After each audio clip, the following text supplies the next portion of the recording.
This beautifully illustrated page shows a flashback to Zatanna's childhood as her mother reads her a story. The tale follows a young magician tumbling helplessly through the astral plane, unable to grasp anything solid, until a mysterious and stunning woman reaches out to save him. As he gazes at her in awe, she gives him a cryptic but crucial piece of advice. Next time you find yourself lost, just wish for oblivion, and oblivion shall find you. Before he can ask more, she vanishes. A violent storm rages as waves crash against a rocky shore, lightning illuminating a distant lighthouse. Z struggles in the turbulent waters, still impaled by the glowing sword that refuses to release its grip on her.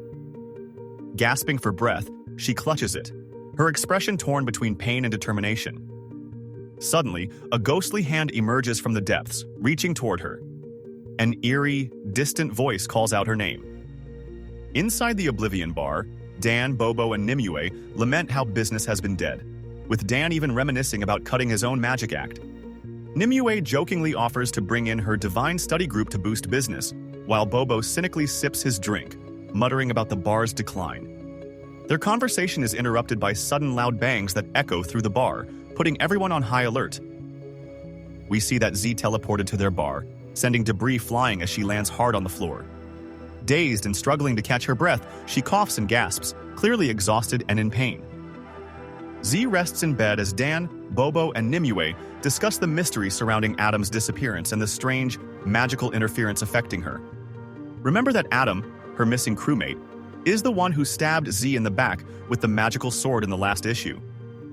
Bobo hands her a cup of tea, which she gratefully accepts while the others debate their next steps. As they plan to consult their library for answers, Z suddenly falls into a trance, her expression going blank. A ghostly blue hand emerges from her drink and grabs her by the neck, signaling something unnatural taking hold of her. Dan and Nimue call out to her, realizing something is very wrong. Z finds herself in a terrifying vision, surrounded by decayed, zombie-like figures of people she knows, like Wonder Woman, all accusing her of bringing death. One of them grips the glowing sword still embedded in her chest, reinforcing her connection to the dark forces at play. Snapping out of it, she hastily insists she's fine and tries to leave, but Dan and Nimue aren't convinced. Suddenly, Z teleports away from the location. Nimue decides to consult her tarot cards, suspecting that Z's insistence on handling things alone will only lead to more trouble.